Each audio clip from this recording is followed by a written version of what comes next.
Voilà, merci à tous d'être là. Je suis très content de vous parler de la Septante, qui est la Bible traduite en grec par des Juifs, donc des Judéens. Des Juifs. Par des Juifs à partir du IIIe siècle avant Jésus-Christ. Donc là, tu peux mettre le diaporama. Donc c'est l'Ancien Testament. L'Ancien Testament, bien sûr. Dans l'Ancien Testament, traduit en grec par des... moi, j'aime... Alors, première précision, moi, je n'aime pas trop le mot juif, je préfère le mot judéen ou judaïque, parce que juif, c'est un peu flou, mais bon, c'est dans l'usage. Alors, parfois, je vais dire judaïque, judéen, ou juif, si ça me... Voilà. Je trouve ça moins précis. Surtout quand on est avant Jésus-Christ, c'est très différent. C'est des judaïques, c'est pas des juifs au sens de la communauté juive qui a du diaspora, mais bref. Donc, on se situe... Alors voilà, premier je vous ai mis des visuels. Ça, c'est l'édition la plus connue, la plus courante, la plus qu'on dit populaire. Bon, évidemment, c'est pas populaire, c'est pour des gens qui étudient, parce que c'est en grec. Donc, c'est marqué Septuaginta, parce que c'est édité en latin, de manière traditionnelle. Les études de critique textuelle et d'édition biblique se faisaient en latin. Donc, le mot latin, c'est Septuaginta. En anglais, Septuagint. En français, Septante, qui veut dire 70. Et Ralph Hanhart, Ralph, c'est très connu c'est le plus grand éditeur de la Septante, c'est-à-dire de l'Ancien Testament en grec, avec des notes de bas de page, des explications de variantes de certains versets, des problèmes de manuscrits, etc. Voilà. C'était à Alexandrie. Alors, la Septante, oui, je vais l'expliquer. Tu peux passer à la suivante, s'il te plaît. Ça, je vous présente un manuscrit pour illustrer. Voilà, c'est un manuscrit de la Septante, donc c'est du grec. Donc c'est un papyrus qui date... papyrus Bodmer 24, 3e siècle après Jésus-Christ.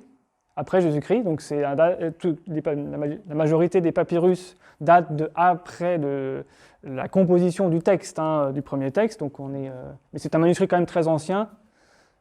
Qui présente un psaume traduit en grec par les Septantes, bien avant Jésus-Christ, bien sûr.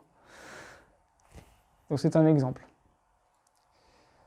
Alors, pour présenter... alors, tu peux rester dans la précédente. Merci. Donc, qu'est-ce que c'est que la Septante ? C'est à Alexandrie et en Égypte, mais principalement dans le centre culturel qui était la métropole d'Alexandrie, à l'époque de Ptolémée Philadelphe, qui est un des dirigeants de l'Égypte appartenant à la dynastie ptolémaïque, donc l'Égypte helléniste, qu'on appelle l'Égypte hellénistique, vers le milieu du IIIe siècle avant Jésus-Christ, qu'on a entrepris la traduction grecque de la Bible, donc de l'Ancien Testament. Et il y a un texte très important qui s'appelle la lettre d'Aristée, qui est une lettre qui aurait été écrite par un juif, donc un judéen, d'Égypte, hellénophone, parlant grec, et qui décrit la manière dont des anciens, c'est-à-dire des rabbis, si on veut dire aujourd'hui, de la manière d'aujourd'hui, des rabbis, des scribes, auraient traduit la Torah en grec. Question d'un néophyte, l'original était en araméen ou en hébreu pour être traduit en grec? L'original est en hébreu. Et il y a une partie que de Daniel qui serait en araméen. Voilà, c'est ça. Bon. Je regarde. Oui. Et d'où vient le mot septante? Ça a quelque chose à voir avec 70. Septante, donc je vais le dire. Voilà, justement, la lettre d'Aristée, ce document, c'est le document qui parle la première fois de cette manière dont ils ont traduit en grec l'Ancien Testament. Donc la traduction de la Torah aurait été achevée en 72 jours. Par 72 anciens, c'est-à-dire des scribes, des rabbis. Et donc cette lettre d'Aristée date du IIe siècle avant notre ère. Donc elle est aussi très ancienne, cette lettre qui décrit comment cette traduction aurait été faite. Et donc dès le milieu du IIe siècle avant notre ère, des Judéens d'Alexandrie et de l'Égypte de manière générale, de l'Égypte hellénistique, disposaient déjà d'une traduction de l'Ancien Testament en grec, et selon le dictionnaire de la Bible, je ne l'ai pas mis la citation là, mais je l'ajoute, un dictionnaire de la Bible, c'est un très grand volume fait au départ des catholiques, Reviou au départ, je crois, Reviou et puis après plein de collaborateurs. Donc c'est un très gros dictionnaire universitaire très important. Et ce dictionnaire nous dit que, dans l'article 70, il nous dit que au milieu du IIe siècle avant Jésus-Christ, donc apparemment les Juifs, les Judéens d'Égypte hellénistique auraient disposé donc d'une traduction de presque tous les livres de l'Ancien Testament. Voilà. Certains livres ont été écrits un peu plus tard. Mais au départ, c'est surtout la Torah, c'est-à-dire les 5 premiers livres qu'on a appelés justement le Pentateuque en grec, qui est un mot grec, le Pentateuque, ça veut dire 5 livres en grec. 5 rouleaux. Il y a un auteur extrêmement important dans cette histoire, c'est Philon d'Alexandrie aussi, c'est après la lettre d'Aristée. Excuse-moi, est-ce que tu peux redonner les 5 livres qui sont compris dans le Pentateuque? Alors, oui, pardon. La Genèse, l'Exode, le Lévitique, Nombre, Deutéronome. D'accord, donc c'est uniquement ces 5-là et les autres? Non, alors ça c'est la base de la Septante, et c'est évidemment les livres les plus importants qu'ils voulaient traduire au départ. Et puis après, ils ont continué avec les autres livres. Voilà. C'est la Torah, La Torah. le Pentateuque, Sachant qu'à l'époque, même le canon, c'est-à-dire le texte standard de l'Ancien Testament, n'était même pas encore fixé pour certains textes. Il y a certains prophètes, les rabbis, bon je dis les rabbis pour simplifier, les rabbis, les pharisiens si vous voulez de l'époque, ou les sadducéens, voilà, les spécialistes, les scribes, les lettrés de la religion judaïque, n'avaient pas encore établi un texte standard avec, voilà, on reconnaît les prophètes Jérémie, Isaïe, etc., comme dans les Bibles d'aujourd'hui. Ça n'existait pas. Il y a une Bible avec tout, ça n'existait pas à l'époque. C'est des rouleaux qui circulaient. Puis après, il y avait les Targums, il y avait des versions, etc. Bon, c'est très compliqué. Là, je simplifie un peu. Et donc, je reviens à Philon d'Alexandrie. Philon d'Alexandrie, c'est un Judéen de religion judaïque qui habite à Alexandrie et qui parle parfaitement grec et qui va s'exprimer, qui va écrire des livres de philosophie, on peut dire de philosophie religieuse, de théologie, de commentaires de la Bible, de commentaires notamment allégoriques, symboliques, philosophiques, voire mystiques, de l'Écriture, donc de l'Ancien Testament. Et Philon, lui, il date de la première moitié du 1er siècle. Donc il est contemporain de Jésus et des apôtres. Donc ça, c'est toujours assez étonnant. Voilà. Philon d'Alexandrie, 1er siècle. Et il va aussi parler de la Septante, et pour lui, la Septante, l'Ancien Testament en grec, c'est la Bible. Pour lui, c'est la Bible, c'est l'écriture sacrée. Il ne se réfère absolument pas à l'hébreu, il ne se réfère pas à l'araméen, comme s'il ignorait. Donc pour lui, la Bible, c'est la Septante. Voilà. Il ne se réfère pas à tous les textes que diffusent les rabbis en langue hébreu ou araméenne. Donc, comme le dit le dictionnaire de la Bible, je vous fais une citation parce que comme ça, on a une... Il commente, donc Philon d'Alexandrie, commente un texte de la loi, donc le Pentateuque de la Septante, qui est substantiellement identique à celui que nous connaissons. Donc ça veut dire qu'il avait à peu près le même texte qu'on a édité, comme Ralphs a édité, la Septuaginta. Donc il n'a pas changé, il n'a pas trop changé. Pour lui, c'est le texte sacré. Il n'y a pas d'allusion au texte hébreu ni à des traductions différentes. Il s'agit sans doute déjà d'un texte officiel de la Septante, probablement standardisé. Tout au long de ses commentaires, il cite et commente un texte de la loi, de la Torah, qui est substantiellement identique à celui de nos manuscrits. Jamais il ne discute la teneur de son texte.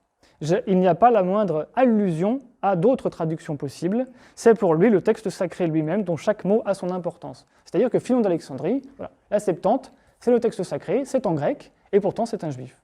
Donc aujourd'hui, c'est une situation qui ne s'est pas reproduite. C'est très étonnant. Ça voulait dire que la Septante avait, surtout en Égypte, chez les Juifs d'Égypte, chez les Judéens d'Égypte, la Septante était parfaitement reconnue comme étant la version de la Bible, en gros. Quand il n'avait pas encore le Nouveau Testament, bien sûr, pour les chrétiens. En fait c'est pas la Bible, parce que la Bible, c'est y compris le Nouveau Testament. Là, c'est uniquement l'Ancien. Oui. Donc on ne peut pas dire la Bible. Mais chez les spécialistes, quand on dit la Bible, et quand on se situe au 1er siècle, c'est l'Ancien Testament automatiquement. On dit aussi la Bible. La Bible. Aujourd'hui, quand on dit la Bible, c'est les deux. Mais si tu veux, on le dit en hébreu, on dit Tanakh. Mais les gens ne vont pas comprendre. Le Tanakh. Donc ça va être compliqué de... Donc on dit la Bible. Ou la Septante. Et alors, autre élément important, là, c'est donc non seulement Philon... alors Philon, après, va inspirer beaucoup de pères de l'Église. Donc Philon est extrêmement important pour comprendre comment Clément d'Alexandrie, Origène, tous les pères alexandrins, donc Athanase d'Alexandrie, Cyril d'Alexandrie, Didyme, l'aveugle, qui est un moins connu mais qui est important aussi, qui est un grand théologien, Grégoire de Nice, Grégoire de Nazianze, voilà, tous les pères de l'Église classique vont se baser vont connaître très bien Philon, et donc Philon qui ne connaît que la Septante. Donc comme quoi la Septante est extrêmement importante. Et encore plus important peut-être d'un point de vue théologique et spirituel ou hiérarchique, c'est que le Nouveau Testament cite très majoritairement la Septante. Donc à peu près entre 70%, il y a des débats parce que parfois le texte est un petit peu changé de la Septante, la citation sur un mot ou deux, le rédacteur apostolique, le rédacteur du Nouveau Testament va utiliser la version d'un verset de la Septante avec des petites variations, mais qui n'est pas le texte hébreu. Donc là, il y a tout le problème d'une différence entre le texte hébreu de l'Ancien Testament et le texte de la Septante, que va donc citer préférentiellement le Nouveau Testament. Donc le Nouveau Testament, en gros, à peu près 75%, pour moi c'est même un peu plus, mais on va dire en gros, les 3/4, voire un peu plus, des citations de l'Ancien Testament dans le Nouveau Testament sont tirées de la Septante et pas du texte hébraïque. Et par exemple, les proverbes, on trouve dans le Nouveau Testament 12 citations des proverbes, dont 10 sont pris dans la Septante. Donc, vous voyez, dans les citations des proverbes dans le Nouveau Testament, le livre des proverbes de l'Ancien Testament, cité dans le Nouveau Testament, 10 sur 12 citations sont la Septante, et pas le texte hébraïque. Et là, voilà. On peut passer à la prochaine citation, mais je vais d'abord la commenter avant de la lire.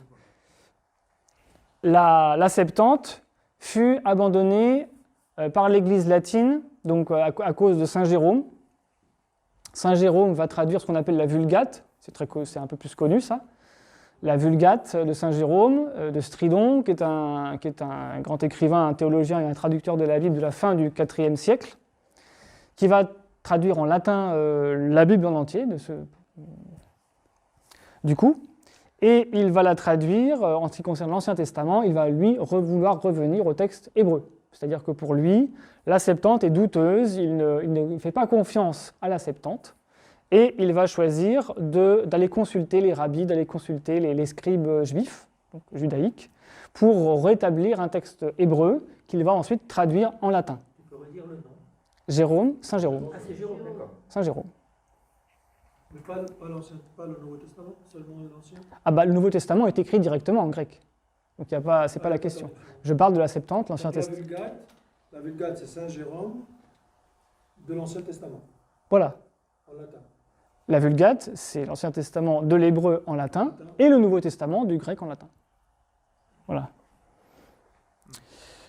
Et quand Luther, et puis après toute la tradition protestante, va reprendre la même idée de Saint Jérôme, en fait, d'ailleurs, on remarque certaines similitudes de pensée, de méthode entre Saint Jérôme et Luther. Bon, je ne fais pas une étude de détail, mais en gros, il y a un peu la même idée qu'il faut retourner à l'origine première du texte, qui est plutôt hébraïque. Et donc, Luther va lui aussi apprendre l'hébreu et traduire la traduction luthérienne, et la tradition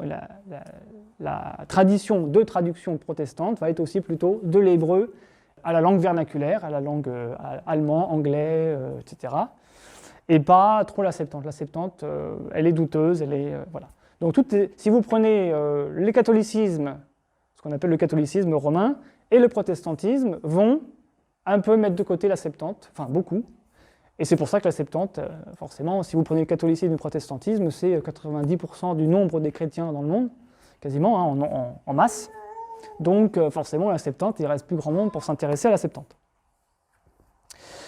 Hormis les églises de rite grec et les églises orientales, qui en théorie sont fondées sur des versions de la Septante, y compris les Arméniens, y compris les Syriaques, y compris les Coptes. Donc justement, les Coptes, ils sont en Égypte, donc ils ont hérité de la version grecque qui a été faite en Égypte de la Bible de l'Ancien Testament.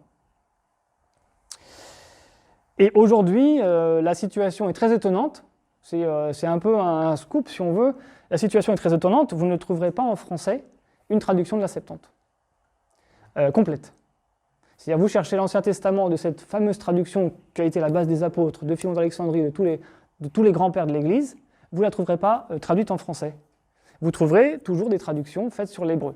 Alors, il existe 2 traductions de la Septante en français, une très ancienne que vous allez trouver dans des vieux livres très chers et qui n'a pas été rééditée ou je ne suis pas au courant, qui s'appelle la traduction d'un monsieur qui s'appelle Giguet, qui est un abbé, je crois, Giguet, et qui est d'ailleurs, je ne l'aime pas du tout, il y a plein de fautes.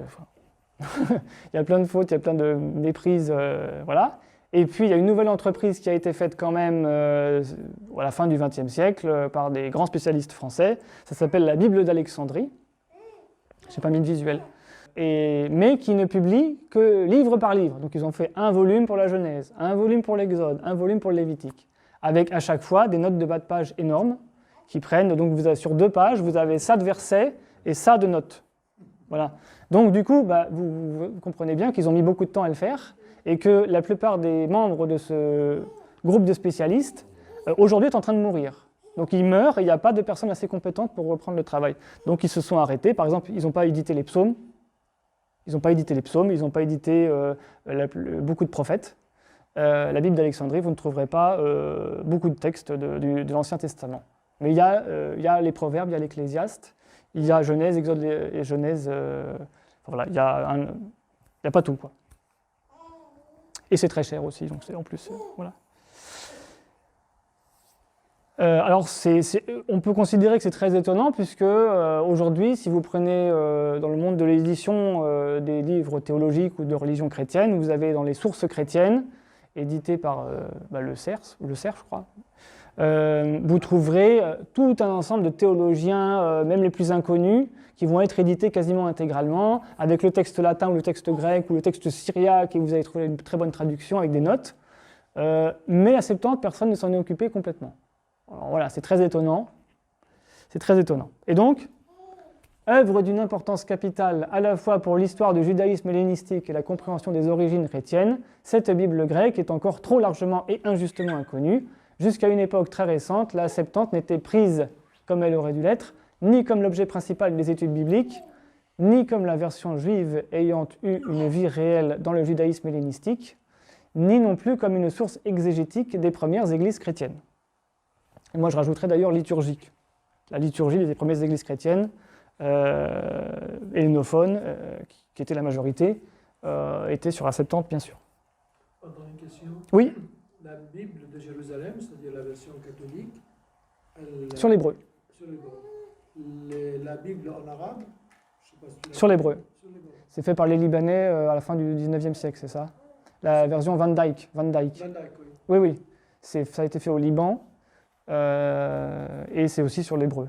Ça a été fait à la manière protestante plutôt. Et Louis II, c'est pareil. Louis II, pareil. Sur l'hébraïque. Oui. Alors, ils ont quand même, parfois, ils sont allés voir la Septante pour comparer. C'est-à-dire qu'ils ont traduit la plupart des traducteurs, y compris Luther. Ils avaient lu les pères de l'Église. Même Saint-Augustin, Saint-Augustin, il n'avait pas encore la Vulgate. Saint-Augustin n'avait pas la Vulgate puisqu'il précède Saint-Jérôme. Donc, Saint-Augustin, d'ailleurs, il y a des gens qui se posent des questions, il avait utilisé une ancienne version de la Bible en latin, puisque Saint-Augustin ne comprenait pas le grec ni l'hébreu.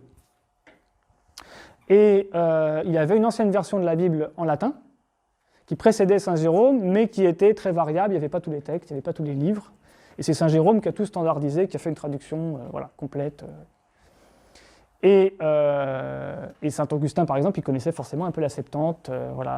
Et donc, tous les grands spécialistes savaient qu'il fallait regarder un peu le texte de la Septante, même pour traduire l'hébreu. Mais il n'empêche que pour eux, le texte qu'il faut traduire, c'est l'hébreu. D'accord ?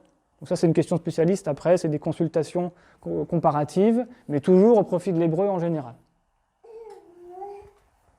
Les gens qui s'intéressent à la Septante, c'est les septantistes. Voilà.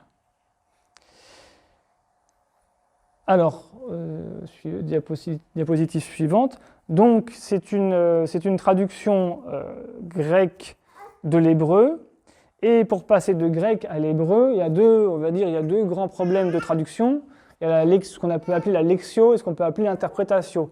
Donc, la lexio, c'est en hébreu, vous avez un texte qui n'a pas de voyelle, c'est assez bien connu, qui n'a même pas de démarcation entre les mots, ni en grec d'ailleurs. Hein, c'est-à-dire vous pouvez pas, si vous ne connaissez pas bien la langue, et même si vous ne connaissez pas trop le texte que vous lisez, vous allez avoir beaucoup de mal à le déchiffrer, beaucoup de mal.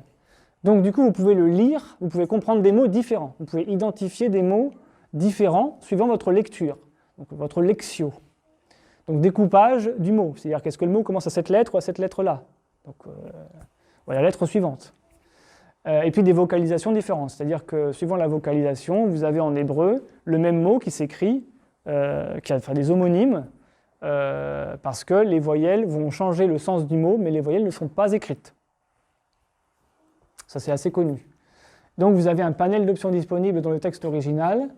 Le texte original, en plus, étant aujourd'hui peut-être perdu. C'est-à-dire qu'on n'a plus le texte hébreu, archaïque, si vous voulez, sur des manuscrits, sur des rouleaux anciens, on ne l'a plus aujourd'hui. On ne sait pas exactement ce que traduisaient les auteurs de la Septante, qui a peut-être changé quand il est devenu le texte hébreu ultérieur. Ah oui, alors autre information pour préciser les choses, le texte hébraïque standardisé qui a été connu après, qui a été bien établi par les rabbins, qu'on appelle le texte massorétique, ou TM, de l'Ancien Testament bien sûr, a été formalisé à partir du 5e siècle jusqu'au 10e siècle de notre ère. Et donc le texte hébraïque que traduisait par exemple Luther, que traduisaient tous les grands spécialistes du XVIe siècle et puis après leurs successeurs, jusqu'à aujourd'hui, c'est un texte en fait tardif. Il ne faut jamais l'oublier, c'est bizarre. Le texte hébraïque est tardif, le texte grec est ancien. C'est très bizarre, c'est un peu paradoxal, mais c'est la réalité. Le texte hébraïque est plus tardif. Même si le texte hébraïque, dans la plupart des... Bon, on peut considérer qu'il a bien transmis quand même une tradition hébraïque, mais qui a été un peu reformatée, qui a été peaufinée pendant des siècles encore, corrigée, ils ont rajouté les voyelles après, par la suite, etc. Tu dis que le texte archaïque a été perdu, mais les rouleaux de Qumran... Sauf les rouleaux de Qumran. Mais ça, c'est venu. Les rouleaux de Qumran ont été découverts en 1947. Oui, pas, donc, tout ce qui concerne les spécialistes d'avant, c'était inconnu. Voilà. Et d'ailleurs, les rouleaux de Qumran, je ne sais pas si j'ai prévu d'en parler, les rouleaux de Qumran confirment que la Septante, des rouleaux de Qumran, d'ailleurs, on trouve des rouleaux de la Septante à Qumran, en grec, mais la plupart sont des rouleaux hébreux et araméens. Et parfois, le texte qui diffère de l'hébreu d'aujourd'hui, il est rapproché du grec de la Septante. Voilà. Parfois. Notamment dans le livre d'Isaïe, je crois. Donc, choix d'interprétation, c'est-à-dire c'est pas le problème de lire un mot ou un autre mot en hébreu, c'est de l'interpréter tout simplement. Que veut dire ce mot ? Donc c'est ce qu'on appelle l'interprétation, l'herméneutique, ou la glose, quel sens et usage a le mot établi pour que la proposition traduite ait une signification claire. Donc il y a deux problèmes quand vous traduisez de l'hébreu. Quelle est la lecture que vous faites, l'identification des mots eux-mêmes, quels sont les mots écrits, et deuxièmement, quel est le sens de ces mots. Voilà. Donc le traducteur va choisir un certain sens.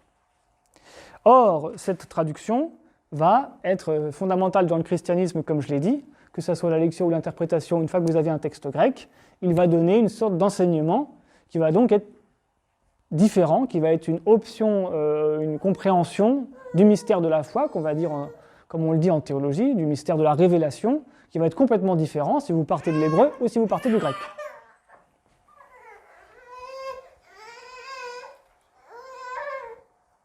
Alors, est-ce que... Voilà, merci.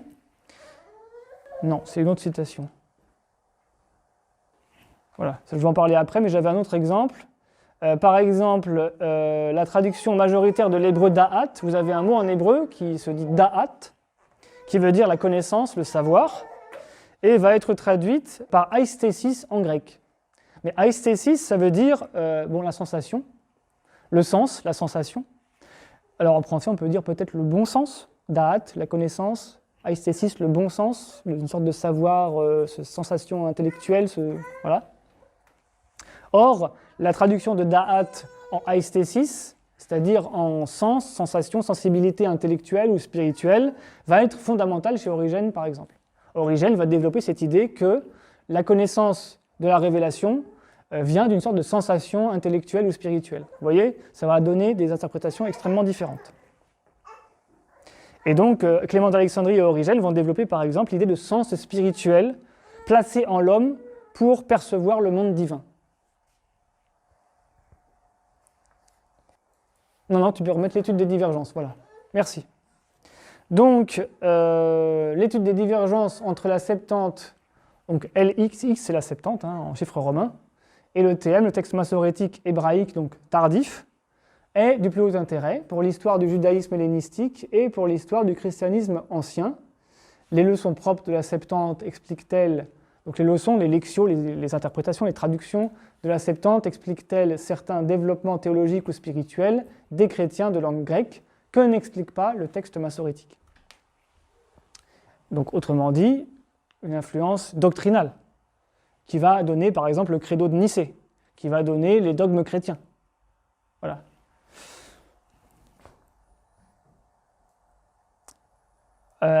Et donc, en gros, le travail de la Septante serait quasiment la première théologie chrétienne, ou une théologie pré-chrétienne, pré-judéo-chrétienne, si vous voulez. C'est-à-dire que ça a été une étape fondamentale dans le développement de la théologie, ce qu'on peut appeler la théologie, l'interprétation biblique, la pensée ou la philosophie, la théologie chrétienne. C'est-à-dire que nous ne comprendrions pas le Christ et le Nouveau Testament sans la Septante. Voilà.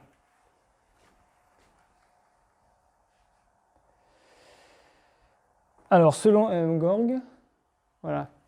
Donc là, c'est le sujet de la... on sait aujourd'hui notamment que depuis, on va dire depuis Nicée, mais même depuis le IIe siècle, les Juifs, les judaïques, se sont donc totalement divisés, séparés du christianisme, même si les premiers chrétiens étaient juifs. Et donc la question, c'est comment ont-ils accepté, 3 siècles avant Jésus-Christ ou 2 siècles avant Jésus-Christ, les derniers siècles avant Jésus-Christ, lors de la traduction de la Septante, comment les Juifs d'Égypte et d'ailleurs ont accepté qu'on traduise de l'hébreu au grec s'ils étaient si attachés à l'hébreu. Comment ont-ils accepté cela? Et surtout, comment ont-ils accepté que cette révélation hébraïque, hébraïco-judaïque, on peut dire, sorte donc du cercle du sémitisme hébraïque pour être exprimée en grec, qui était une langue païenne, en gros. En gros, la langue des Goïs, si vous voulez.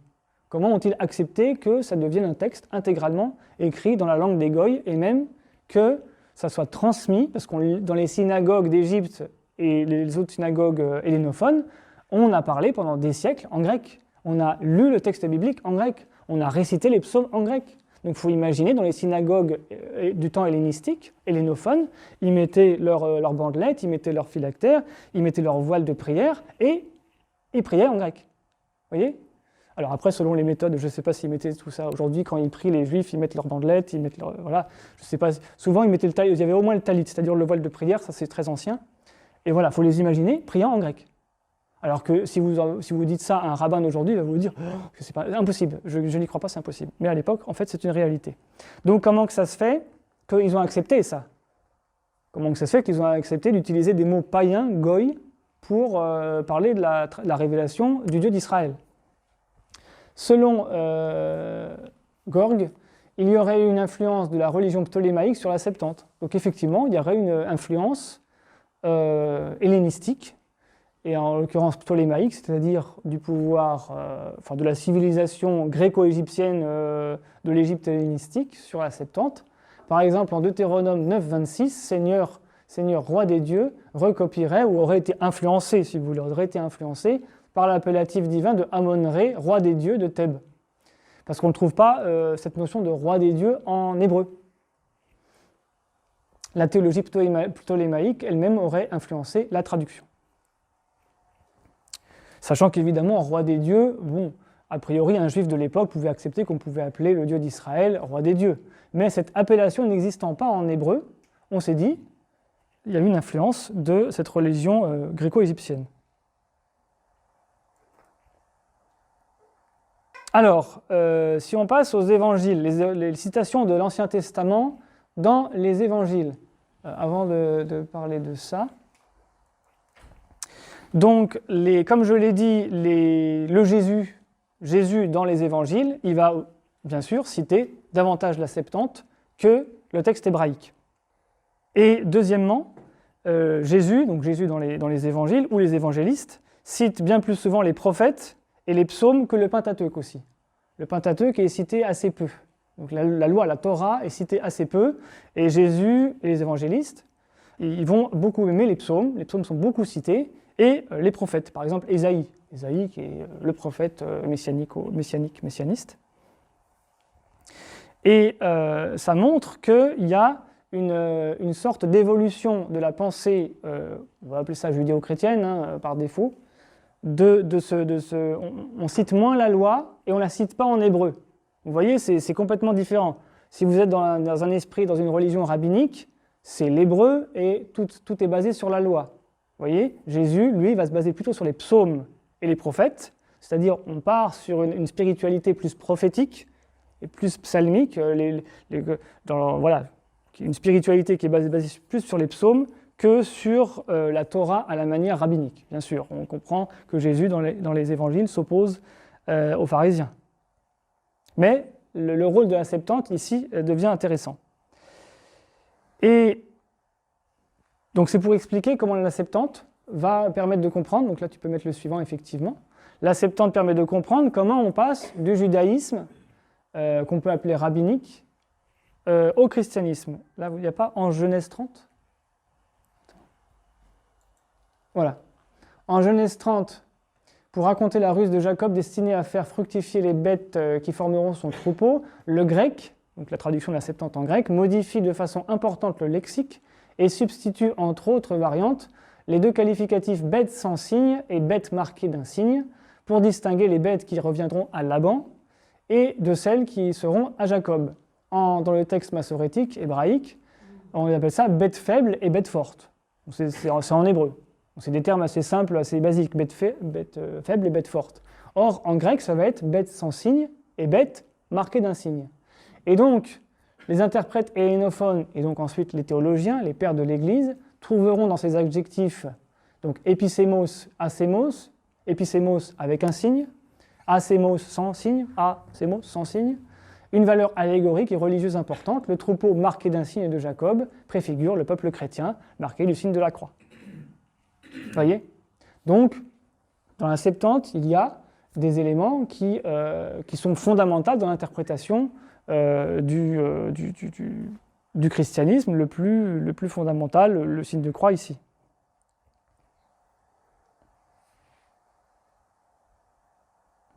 Donc, une des spécialistes qui s'appelle Marguerite Arles, une des spécialistes de la Septante, Marguerite Arles, elle dit aussi que la Septante aura un rôle fondamental dans la constitution des premières liturgies chrétiennes.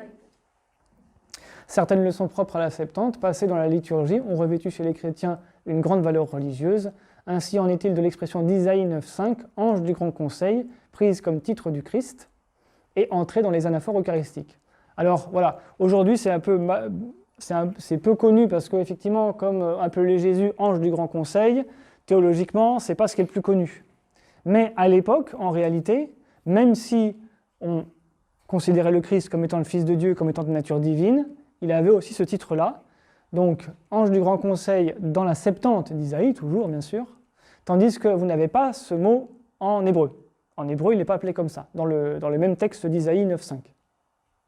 Or, alors là, ils ont mis en latin parce que c'est la tradition des septantistes de mettre en latin, mais en fait, c'est en grec au départ. C'est Angelus Boules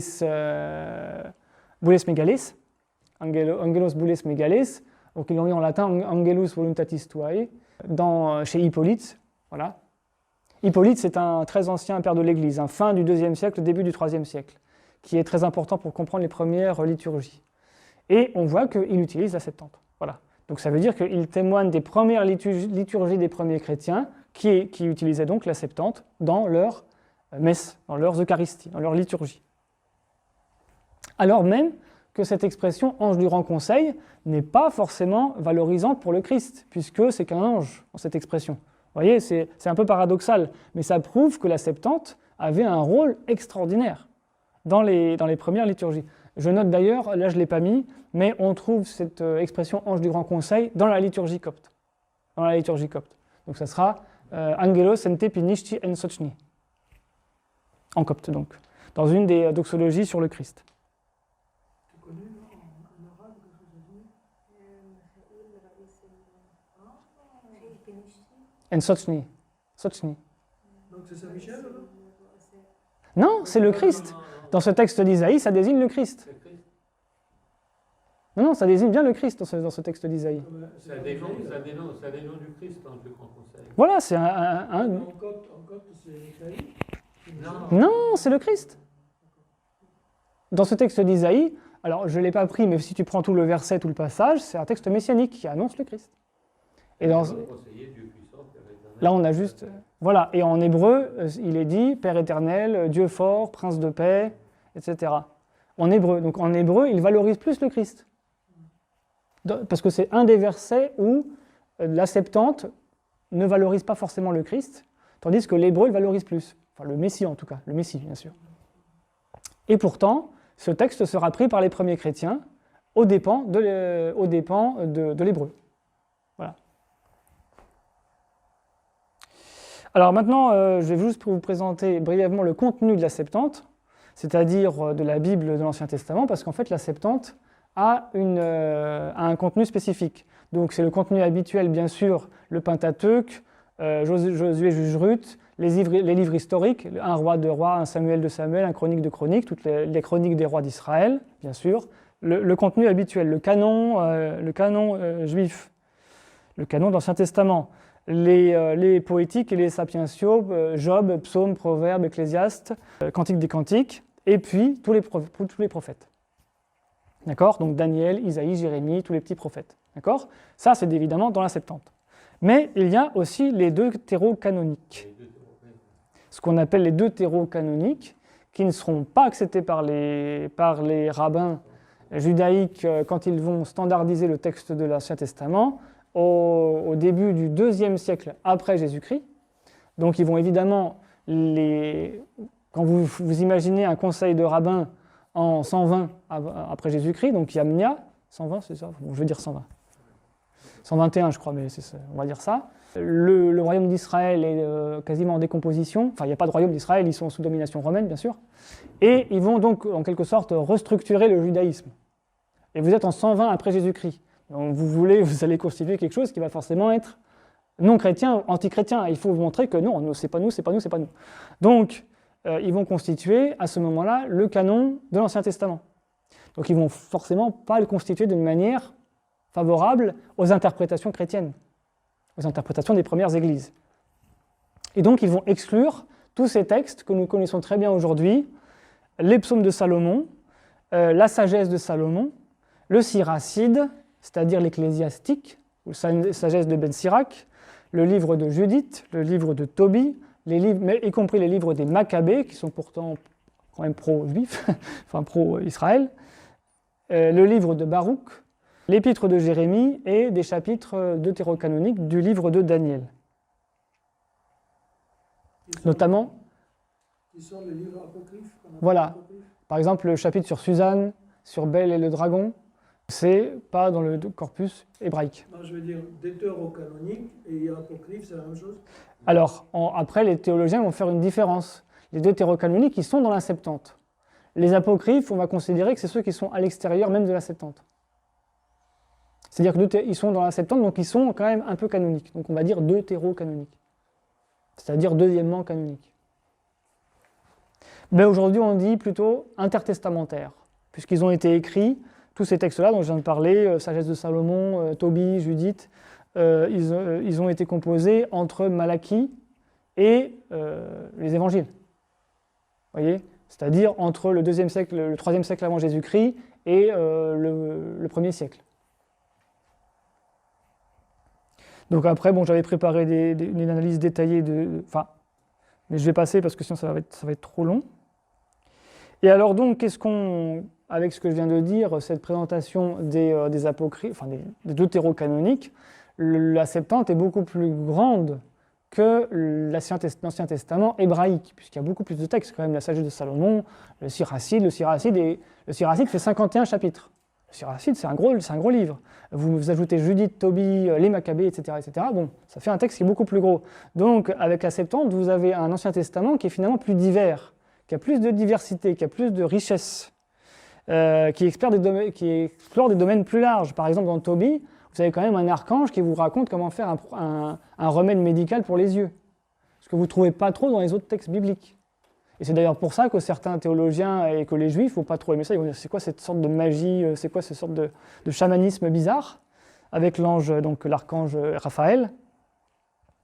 Pareil, les protestants ne vont pas trop aimer Tobie parce que qu'est-ce que c'est que cette histoire bizarre.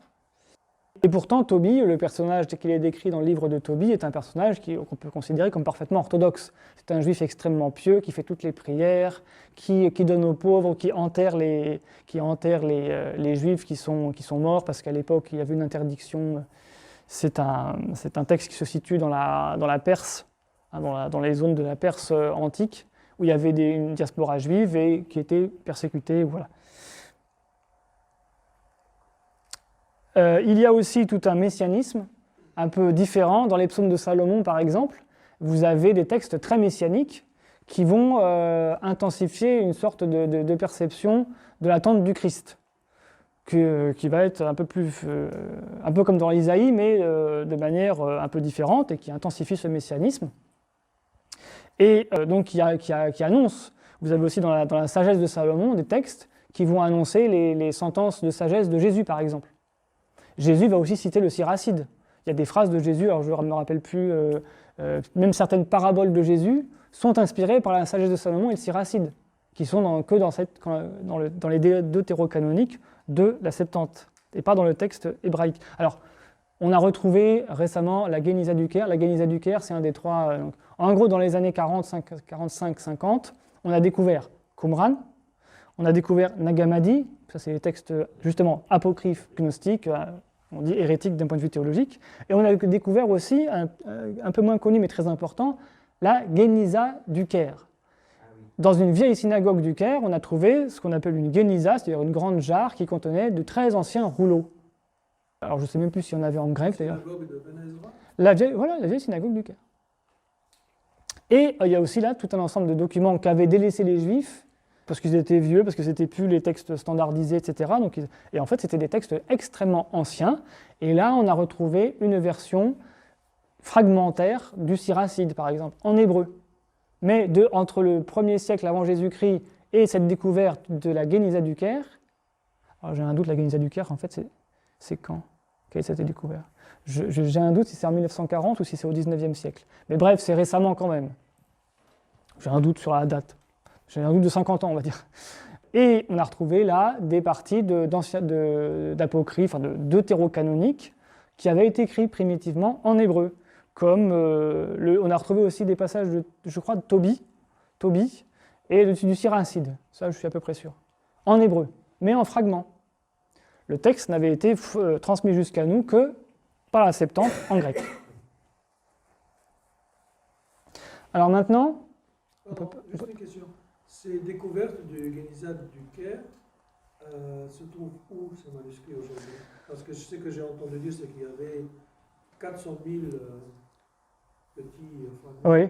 Et qui ont été dispersés. Alors une partie est perdue, dispersée, c'est toujours le cas. C'est pareil pour Nag Hammadi, pour Qumran aussi un petit peu. Ouais. C'est un travail monumental pour les spécialistes qui vont faire du puzzle. C'est du puzzle. Donc l'édition est toujours très longue à faire du coup. Et moi, je n'ai pas d'informations. Je ne sais pas si c'est dans un musée du Caire ou si, à mon avis, il y en a beaucoup qui sont partis à Londres, comme souvent. Une partie en France peut-être, et après, je n'ai pas d'informations. Mais souvent, en Amérique aussi peut-être. Après, c'est des grands acheteurs, des grands archéologues, comme je vous ai montré tout à l'heure, le fonds Bodmer, Chester Beatty, voilà, des mécènes américains, anglais, allemands. Ils aimaient beaucoup constituer des fonds, mais qui n'étaient pas encore étudiés. Mais ils achètent un fonds. Il reste quelque chose encore dans la synagogue du Caire aussi? Je ne crois pas. Je ne crois pas, mais je n'ai pas d'informations là-dessus. Par exemple, vous trouvez les Bodmer en Suisse, à Genève, à côté de Genève. J'ai visité d'ailleurs le... Oui, c'est Bodmer. Voilà. Bodmer, voilà. Alors, Est-ce qu'il y a la suivante, s'il te plaît? Oui, là, c'est justement, on parlait d'apocryphe. Dans le Siracide, justement, cette notion d'apocryphe, elle est valorisée. Parce qu'après, elle va être, à partir du IVe siècle, la notion de livre apocryphe va être dévalorisée dans l'Église, principalement. Mais en fait, dans le Siracide, c'est la première fois qu'on utilise dans un texte biblique le mot apocrypha, apocryphone, apocryphos. Et ici, c'est valorisé. Donc c'est un lien peut-être avec ces textes moins connus de l'Ancien Testament, qui sont un peu plus cachés, un peu plus marginaux. Ici, il témoigne du fait que ces livres étaient associés à des choses cachées, mais des choses de la sagesse cachée. Alors sans nous, ça veut dire son esprit, son intelligence spirituelle. Et donc, rechercher les choses cachées, c'est essayer d'étudier la révélation divine, la sagesse de Dieu. Alors, maintenant, Saint Jérôme. Saint Jérôme, pourquoi il va, grande question qu'on peut se poser, pourquoi Saint Jérôme va abandonner la Septante? Puisqu'elle est si importante, comme nous venons le voir. Pourquoi Saint Jérôme Jérôme de Stridon va délaisser la Septante? En fait, Saint Jérôme, il va arguer d'un argument qui est d'ailleurs très connu pour des historiens ou des spécialistes actuels. Il va dire le premier texte est hébraïque, donc il faut aller d'abord en hébreu. C'est-à-dire qu'il va avoir un point de vue historiciste. Et donc il va dire le texte hébreu, c'est la veritas hebraica, c'est-à-dire c'est la vérité hébraïque. Et donc il faut retourner à des versions qu'on va essayer de trouver, les plus vieilles versions, mais standardisées. Donc Saint Jérôme va repartir de l'hébreu et va considérer que la Septante n'est pas fiable, comme je vous l'ai dit. Mais en fait, du coup, il va y avoir des problèmes, parce que lui, il repart du texte hébraïque, avec donc des différences entre beaucoup de versets en hébreu et en grec, alors que depuis 3 siècles avant lui, tous les grands théologiens, mais vraiment tous, se basaient sur la Septante. Donc, il va y avoir un problème de contradiction. C'est-à-dire que Saint Jérôme va livrer pour des siècles de chrétiens latinophones. Or, les chrétiens latinophones vont être les majoritaires dans la chrétienté, dans le monde chrétien, d'un texte en latin qui va avoir une influence jusqu'au XXe siècle, bien sûr. L'Église catholique, les séminaires, les théologiens, les prêtres, les moines vont étudier principalement un texte fondé sur l'hébreu qui va donc être contradictoire avec le texte de la Septante, qui est pourtant le texte des apôtres et de tous les premiers pères de l'Église. Donc, il va y avoir une sorte de dissonance cognitive qui va s'installer dans la théologie et dans la tradition catholique romaine. Et après protestante aussi, puisque Luther a même intensifié. Luther, il va aller plus loin que Jérôme de Stridon. Luther, il faut vraiment aller, ce que disent les Hébreux, c'est la vérité sur l'Ancien Testament. Et lui, il va simplement y ajouter la divinité du Christ, le Christ est la seule vérité. Mais il faut retourner au texte hébraïque aussi. Donc vous voyez que ça va devenir compliqué. Alors Saint Jérôme aussi, il va devoir se laisser aller à des compromis, puisque donc, Saint Jérôme, fin du IVe siècle, la plupart des églises chrétiennes, que ce soit en grec ou même en latin, ou même dans les autres langues d'ailleurs, syriaque, araméen, arménien, copte, ils récitaient les psaumes de la Septante, soit en grec, soit traduits en araméen, en arménien, en copte, etc. Et donc, et en latin aussi. Il y avait un latin qui était traduit de la Septante. Donc, quand ils allaient à l'église, ils priaient les psaumes, et les psaumes sont le corpus de prière le plus important, donc on va prendre cet exemple. Et Saint Jérôme, il va dire, mince, je veux revenir au texte hébraïque, mais les fidèles sont habitués aux psaumes de la Septante, y compris en latin. Donc qu'est-ce qu'il va faire? Il va traduire les psaumes de la Vulgate à partir de la Septante. Donc c'est le seul livre de la Septante que Saint Jérôme va traduire du grec en latin et non pas de l'hébreu en latin. Alors que sa méthode, normalement, impliquait de traduire tout de l'hébreu. S'il veut être uniforme dans sa méthode, en théorie, il aurait dû prendre que l'hébreu pour respecter cette veritas hebraica. Et là, il fait une exception. Il va traduire à partir de la Septante. C'est pour ça que les psaumes de la Vulgate ont les numérotations, et la numérotation aussi de la Septante. Donc, une contradiction dans l'Ancien Testament latin de Jérôme. Alors j'avais noté, mais je ne vais pas développer parce que ça peut nous amener loin, Saint Augustin, qui donc précède un petit peu Saint Jérôme, mais qui avait connu Saint Jérôme d'ailleurs, Saint Augustin écrivait à Jérôme, traduis-nous la Bible en latin pour qu'on ait une version bien compréhensible en latin, et orthodoxe d'un point de vue catholique à l'époque, il n'y avait pas de schisme encore. Cette idée de revenir au texte hébraïque traduit en latin va très fortement influencer un des éléments fondamentaux de la pensée de Saint Augustin. Et donc, c'est cette idée, justement, un peu que je vais appeler moi-même hébraïco-judaïque, qui est que cette idée de péché originel. Cette idée de péché originel va être très fortement influencée par ce que j'appelle l'hébraïco-judaïsme, c'est-à-dire que ce soit l'hébraïco-judaïsme, c'est-à-dire le judaïsme rabbinique, si on veut dire aujourd'hui de manière simplifiée, qui était représenté du temps de Jésus par les Sadducéens et les pharisiens, comme vous savez, dans les évangiles. Donc, du point de vue des Sadducéens, pour un Sadducéen, il faut perpétuer toujours un sacrifice, aller au temple et continuer ces sacrifices du temple. C'est la base de la pratique judaïque. Tandis que pour les pharisiens, ça va être plus la piété personnelle, à la maison, on va dire, dans l'étude de la loi, dans la transmission de la connaissance, et aussi ces purifications. Vous savez que dans l'Évangile, il est indiqué que, oui, les rabbins pharisiens se lavent les mains jusqu'au coude, pourquoi tes disciples, Jésus, ne font pas la même chose, etc. etc. Donc toutes ces controverses sur la purification. Pourquoi ? Parce qu'il y a cette idée de l'homme souillé, en fait. Pour les pharisiens, l'homme est souillé. Donc d'où le fait qu'il faut éloigner toujours les lépreux. Les femmes, la dévalorisation aussi des femmes, une tendance à la dévalorisation des femmes considérées comme impures. Et du côté des Sadducéens, l'importance de toujours purifier l'humain par les sacrifices. Voilà, les sacrifices quotidiens du temple. Donc comme si l'humanité était déjà marquée par cette souillure originelle. Et saint Augustin va justement reprendre cette idée pour constituer cette théologie du péché originel.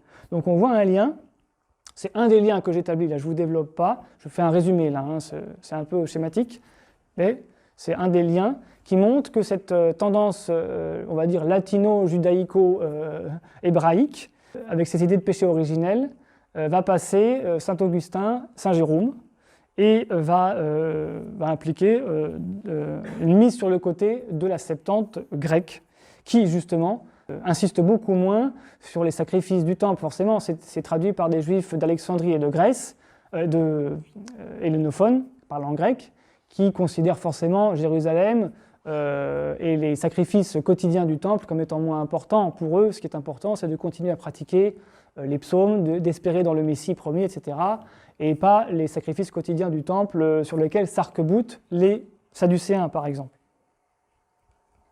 Quant aux pharisiens, on imagine très bien les pharisiens du 1er siècle commencer à douter de la Septante en grec et revenir au texte hébraïque, et s'arc-bouter sur le côté hébraïco, l'hébraïsme, la langue hébreu de la révélation de la Torah. Donc tout ça, c'est des éléments qui vont montrer qu'il y a des schismes. Donc le schisme chrétien juif et le schisme, aussi le schisme orthodoxe aussi. Ça explique aussi une des parties du schisme avec l'orthodoxie, où toute l'orthodoxie et toutes les églises orientales vont rester basées sur la Septante, tandis que, évidemment, l'église latine va se fonder sur la Vulgate, qui va être elle-même fondée sur l'Ancien Testament en hébreu, qui fait qu'on ne se base pas sur le même texte biblique, en fait, de l'Ancien Testament. Tu peux revenir un peu sur cette notion de péché originel dans les deux, dans le texte masorétique Alors, dans la...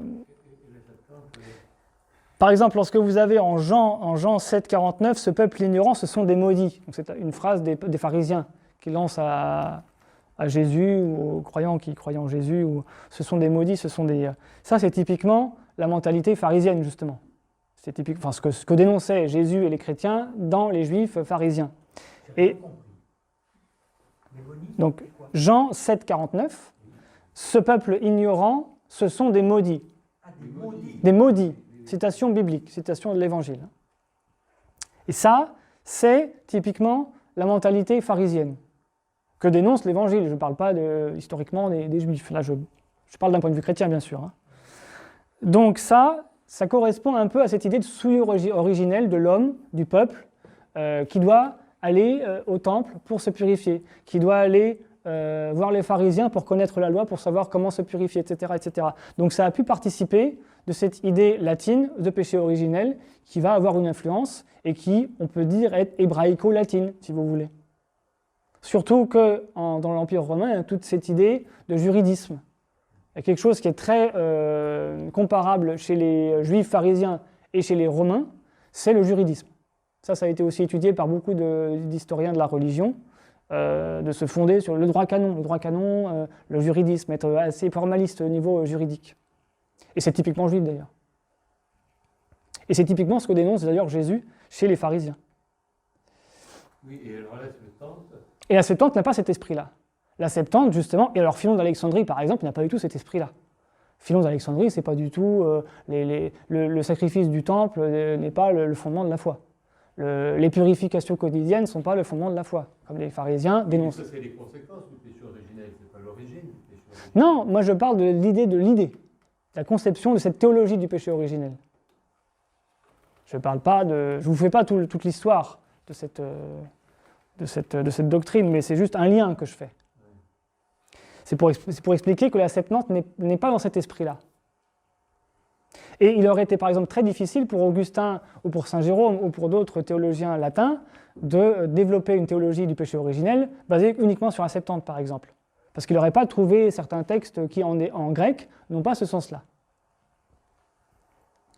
Ne vont pas dans cette tendance-là.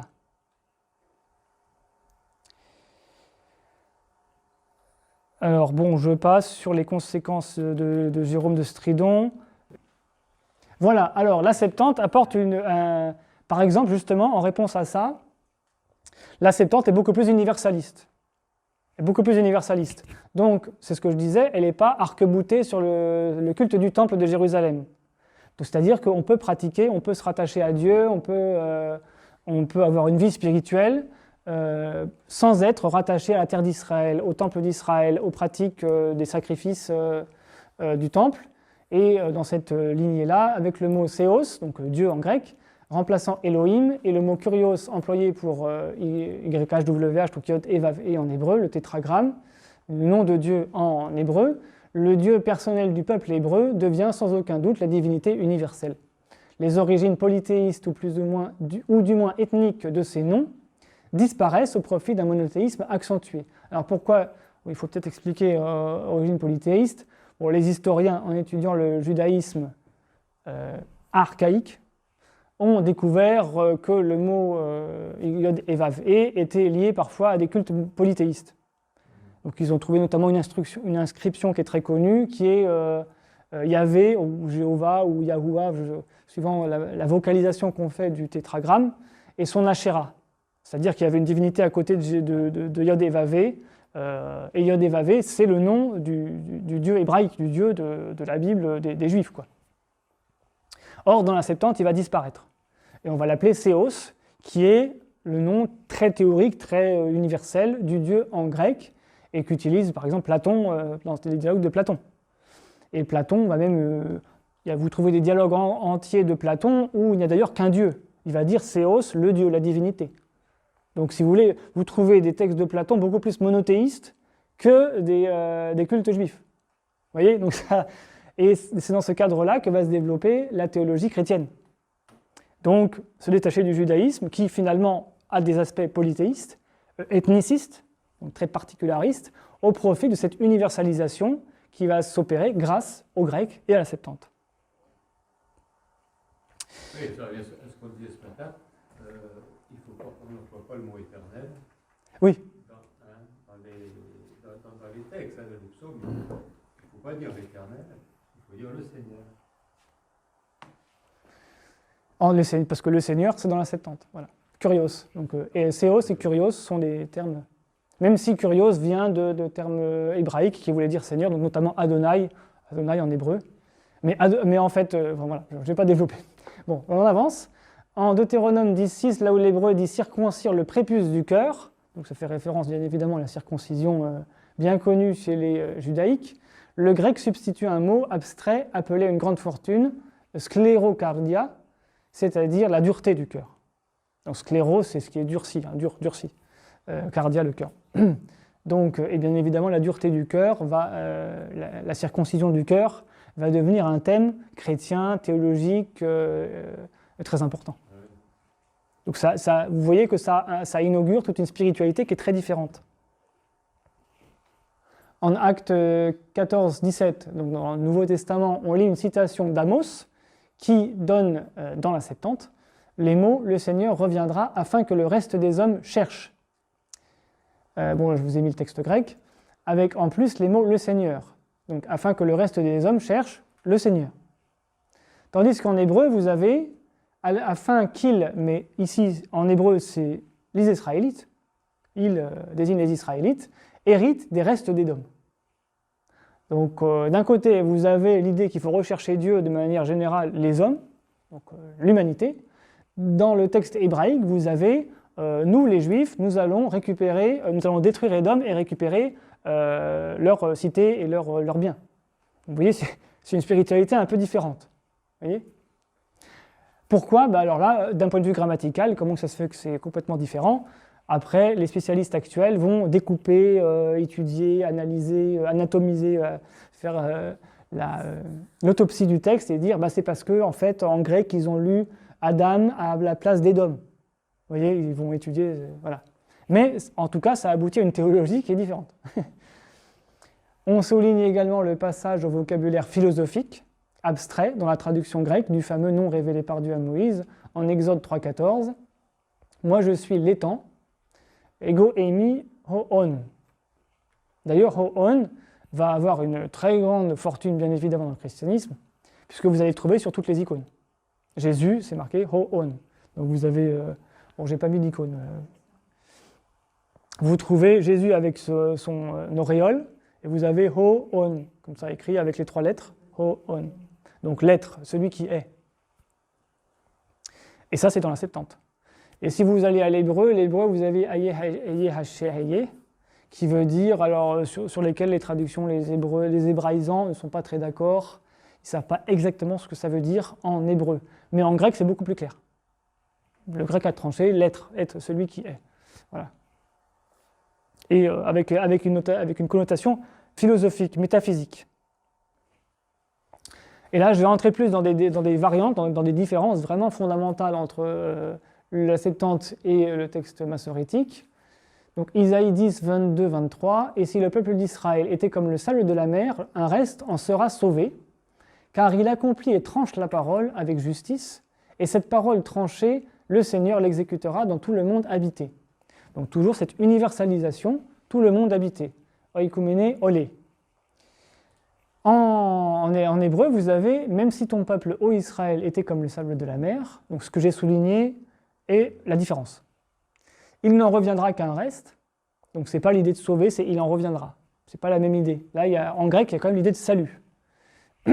La destruction est décidée, donc là, il y a une destruction, et qui fera déborder la justice, et l'extermination ainsi décidée, donc une idée d'extermination. Les Juifs sont liés à cette idée d'extermination, je veux dire en hébreu.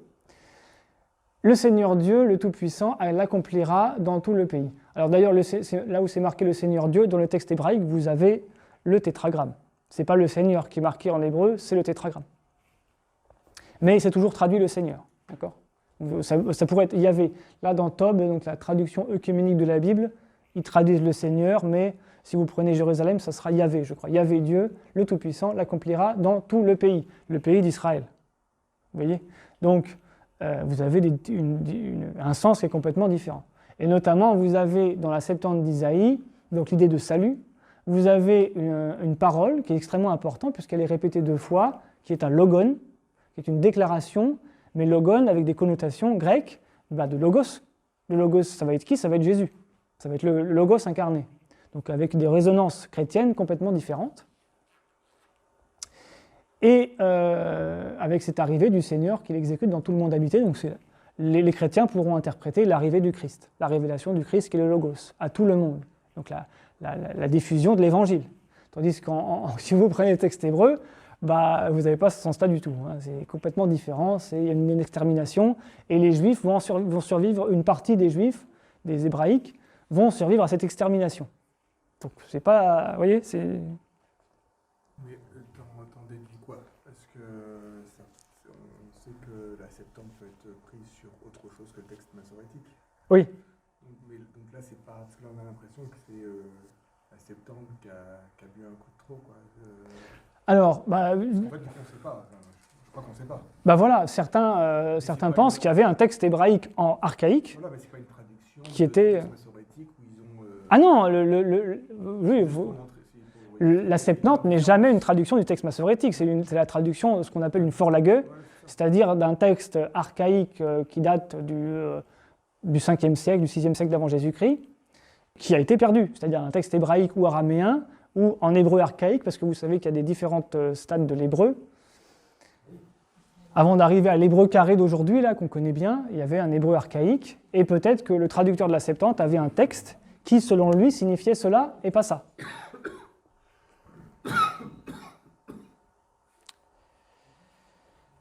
Voilà, bon, j'avais noté aussi qu'en hébreu, vous avez ici tout le pays, c'est le mot Haaretz qui est utilisé en hébreu.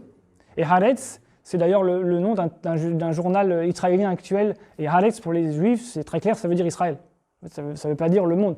Tandis que Ukemene Olé, en grec, c'est extrêmement clair, ça veut dire tout le monde. C'est pas un pays, c'est vraiment la terre entière.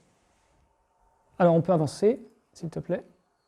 Voilà, et donc là c'était pour vous faire un lien avec cette idée de logos qu'on retrouvait dans le verset précédent dans la Septante. Vivant est le logos de Dieu, énergique, plus tranchant, tomoteros, qu'aucune épée à double tranchant, parce qu'on trouvait ce verbe dans Isaïe, oui c'était Isaïe, en grec. Donc cette idée de logos tranchant, ce logos qui tranche. Et d'ailleurs on trouve dans l'Apocalypse Jésus qui a cette épée qui lui sort de la bouche. Donc tout ça c'est des résonances chrétiennes du Nouveau Testament qui sont basées sur des traduction de la Septante. On avance, s'il te plaît. Alors après, là on peut le passer, je vous résume ça, je ne le lis pas, mais en gros, jusqu'à la fin du 1er siècle après Jésus-Christ, en fait les Juifs, comme je vous l'ai dit, pratiquaient la Septante. C'est-à-dire que vous pouviez trouver à Chypre, dans les pays hellénophones, donc la Grèce, en Égypte, les Juifs, donc ils mettaient leur bandelette, leur talit, leur voile de prière, leur phylactère, et puis qu'ils priaient en grec. Et puis, donc, qu'est-ce qui s'est passé? C'est ce que je vous ai dit un peu plus tôt, mais voilà, on résume. Dans la tradition rabbinique talmudique, la Septante va devenir une abomination. Voilà. Et du coup, vous avez cette citation dans Sefer Torah, c'est-à-dire c'est une partie du Talmud. Là, on est dans le Talmud. Les écritures ne doivent pas être écrites en langue grecque. 70 anciens écrivirent la Torah pour le roi Ptolémée en grec, et ce jour fut aussi mauvais pour Israël que le jour où le veau d'or fut fabriqué. Donc c'est lié vraiment au polythéisme, c'est du paganisme, c'est les goïs. Traduire la Bible en grec, c'est du goï, c'est des païens. Puisque la Torah ne pouvait être traduite adéquatement. Voilà. Donc on est bien loin comme le dit le spécialiste, on est bien loin de la fête et la panégyrie annuelle dont Philon raconte l'instauration. Donc Philon d'Alexandrie racontait qu'en Égypte, les Juifs hellénophones célébraient tous les ans, ils faisaient une grande fête pour célébrer la traduction de la Septante, de la Bible en grec. Et aujourd'hui, alors si vous avez une question, aujourd'hui ça devient quoi ces Juifs qui parlaient grec et qui priaient en grec? Eh bien, avec le mouvement rabbinique et talmudique, évidemment, ça s'est réduit avec de telles idées, ça s'est forcément réduit extraordinairement, et vous aviez quand même une petite communauté de juifs hellénophones qui utilisaient le grec comme langue liturgique, ça s'appelle les romaniotes. Voilà, vous ferez si ça vous intéresse, vous faites des recherches sur les romaniotes. Je ne sais même pas s'il en existe encore aujourd'hui, donc c'était des juifs qui vivaient à Chypre, dans les îles grecques, en Grèce, voilà. Mais c'est réduit à quelques milliers de personnes et quelques dizaines de rabbins peut-être, donc il n'avait plus d'influence dans le monde judaïque. Sur le plan de l'histoire textuelle, la Septante présente ici un paradoxe. La Nouvelle Alliance, c'est-à-dire le christianisme, a hérité d'un texte de la Septante en vieux grec, qui a été ensuite corrigé parce que sur certains mots, certaines lettres il y avait des erreurs de copistes, des choses comme ça. Donc le texte est un peu varié dans la Septante qui a été révisé au cours des siècles. Sur certains mots, certaines lettres. Parce qu'il n'y avait pas de photocopie à l'époque, pas d'édition. Donc vous imaginez les scribes, ils se corrigent un petit peu, ils vérifient que tout est bon. Et puis donc ça fait des variantes, ça fait des petits changements dans les manuscrits. L'Ancienne Alliance, donc ce que j'appelle les rabbinico-judaïques, pour être un peu précis, en revendiquent une forme récente. C'est-à-dire que lorsqu'ils utilisaient encore la Septante, les Juifs, les rabbiniques, avant qu'ils la mettent à la poubelle, utilisaient une Septante qui va elle-même être corrigée par les scribes juifs qui vont, à partir de Jésus et de la prédication chrétienne, avoir une forme antichrétienne. Donc vous pouvez trouver des manuscrits de tradition judaïco-judaïque de la Septante qui vont être recorrigés sur l'hébreu. Donc il y a des textes que j'ai cités tout à l'heure qui vont être corrigés dans certains manuscrits de la Septante pour revenir dans le giron du judaïsme hébraïque. Et notamment, il y a un grand auteur qui s'appelle Aquila, qui est un juif du IIe siècle après Jésus-Christ, qui va reprendre le texte de la Septante et qui va dire « non, ça c'est pas bien, ça c'est pas bien », puis il va rééditer un nouveau texte de la Septante, juif, grec, mais qui ne va pas être conservé par l'Église chrétienne. Voilà. Et puis sa propre traduction va ensuite passer à la poubelle, suivant la volonté de la majorité des rabbins juifs. Mais c'est pour expliquer comment, déjà, il y avait cette distinction qui se faisait. Mais on passe, parce que ça reste un peu du détail. Là, c'est Qumran, donc voilà, certains fragments de Qumran corroborent la forme de la Septante contre celle du texte massorétique. Donc là, vous avez, voilà, donc en Jérémie, un manuscrit de Jérémie en hébreu, en ancien hébreu archaïque, donc dans Qumran, atteste la forme de la Septante. Parce que dans le livre de Jérémie diffère énormément entre la Septante et le texte massorétique. C'est un des textes qui diffère le plus. Et d'ailleurs, j'avais un exemple cette semaine. Un des prêtres de Malawi avait transmis à Maria, mon épouse, un problème. Il ne trouvait pas en copte, parce que c'est un prof de copte, c'est un prêtre qui est prof de copte, et il voulait trouver un texte de Jérémie en copte. Il connaissait bien en arabe, mais il ne l'avait pas trouvé en copte. Et c'est moi qui lui expliquais que justement, le texte de Jérémie, il était très différent en grec, et donc en copte aussi, par rapport au texte massorétique, sur lesquels est basée la Bible en arabe, qu'il connaissait. Et donc j'ai retrouvé le texte qui était dans un autre chapitre et qui avait donc une différence. Voilà, mais là on peut... voilà. Il y a une phrase importante ici. Les découvertes de Qumran ont résolu une énigme. On sait maintenant que le grec, lorsqu'il s'écarte du texte massorétique, n'invente pas, ce n'est pas une invention, mais il rend compte d'un texte hébraïque ancien, soit perdu, soit modifié par les massorètes. Soit ancien, soit perdu, ou modifié ensuite par les massorètes qui vont avoir un autre texte. D'où des différences qui sont parfois très importantes. Là voilà un autre exemple de... Nous n'apportons pas le salut à la terre dans le texte massorétique. En grec, vous avez « nous avons créé l'esprit de ton salut sur la terre ». Donc, vous voyez, c'est une différence fondamentale. Vous avez en grec quelque chose qui est évangélique, quoi. Nous apportons un salut et nous... En hébreu, donc l'épître aux Hébreux, elle cite, alors j'ai mis le texte d'Hébreu au-dessus, encore un peu bien, voilà, celui qui vient arrivera, il ne tardera pas longtemps, mais mon juste par la foi vivra, s'il se retire, mon âme ne se complaira pas en lui. Si vous prenez la Septante, celui qui s'éloigne de moi, mon âme ne se complaira pas en lui, mais le juste vivra de sa foi en moi. Si vous prenez le texte massorétique, le voici plein d'orgueil et il ignore la droiture, mais un juste vit par sa fidélité. Alors là, vous avez des choses très différentes. Mais on peut avancer. Enfin, ça montrait que, voilà, en hébreu, ça cite plutôt la Septante. Alors, une autre idée très importante, c'est la spiritualisation, qui va dans le même mouvement que l'universalisation. Donc, les traducteurs, et là, j'ai pris la Bible de l'Alexandrie, donc c'est un des livres qui a été traduit du grec en français. Vous pouvez l'acheter, bon, ça coûte un peu cher, mais il y a des remarques très intéressantes et très détaillées. Il dit donc que les proverbes dans la Septante mettent en œuvre plusieurs niveaux de ce qu'on peut appeler une spiritualisation par rapport au texte massorétique, hébraïque. Donc dans un premier sens du mot, une tendance à s'écarter des images concrètes pour avoir des images plus abstraites. Dans un deuxième sens, le traducteur a une lecture psychologique que l'hébreu ne fait que décrire, c'est-à-dire qu'il va décrire, en hébreu, on va décrire un geste, alors que dans le grec, on va décrire une attitude mentale, par exemple. Donc c'est un peu moins matérialiste, quoi. Et au sens religieux du mot, le traducteur interprète spirituellement certains passages directement. Le phénomène le plus significatif, c'est l'ensemble des lectures spirituelles que propose la Septante. Dans les choix des mots, par exemple, donc vous avez en Proverbe 17.8, le traducteur de la Septante, qui va utiliser le mot paideia, éducation, alors qu'en hébreu, vous trouvez les pots de vin. Pourquoi ? Parce que le texte parle de gage de réussite. C'est-à-dire que comment réussir quelque chose, comment réussir une procédure, par exemple. Et l'hébreu va dire qu'on réussit une procédure, des tractations avec quelqu'un avec des pots de vin. Le grec va dire on réussit quelque chose, on réussit dans la vie, on arrive à avoir un bonheur spirituel ou moral, éthique, par l'éducation. Vous voyez, c'est des théologies différentes. En Proverbe 20-29, la sagesse tient lieu de beauté pour les jeunes gens, alors qu'en hébreu, et dans le texte grec que va réviser Aquila, Simak et Théodotion, qui sont des juifs et qui vont corriger la Septante, mais qui ne va pas survivre, ils vont dire la force, et pas la sagesse. Vous voyez, donc c'est typiquement une conception spirituelle des choses, beaucoup plus que matérielle.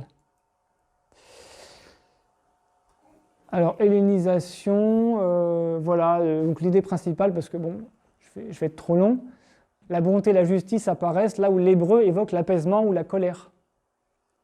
La priorité est donnée à l'ontologique sur l'historique. Donc l'ontologique, ça veut dire, l'ontologique, c'est l'étude de ce qu'est les choses dans leur essence, dans leur être. Donc c'est théorique, c'est une spéculation spirituelle et plus théorique. Tandis que l'hébraïque va s'intéresser à l'historicité des choses. Donc les écrivains hébraïques, donc les rabbins, vont avoir tendance à toujours historiciser l'histoire du peuple d'Israël. Donc, c'est-à-dire, nous avons un culte ancien, nous sommes ancrés dans la terre d'Israël, toutes nos pratiques ont des prédécesseurs historiques, etc. Donc, il y a une obsession judaïque pour l'historicisation des choses. Nous sommes légitimes, nous sommes là depuis toujours, nous avons cette pratique depuis toujours, et tels sont nos anciens, nos rois, nos prophètes, nos lignées. Tandis que pour les traducteurs de la Septante, ce n'est pas très important. Ce qui est important, c'est la contemplation, c'est la sagesse, c'est des choses plus spirituelles directement. On peut passer.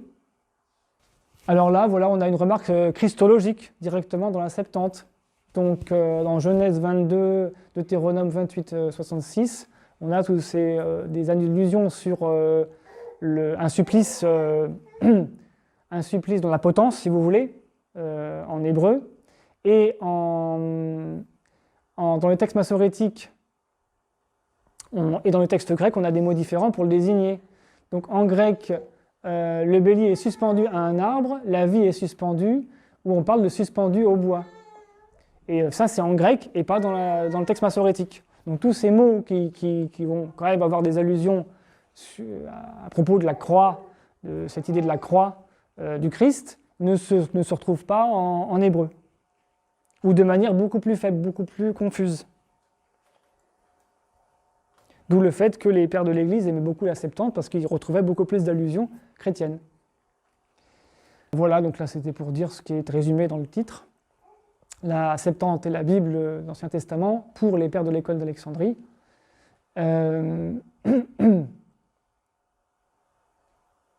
Voilà, donc les pères de Syrie, donc les Antiochiens, en gros il y a deux écoles théologiques chez les pères de l'Église, les Alexandrins, les Antiochiens. Je résume, c'est un peu schématique, mais voilà.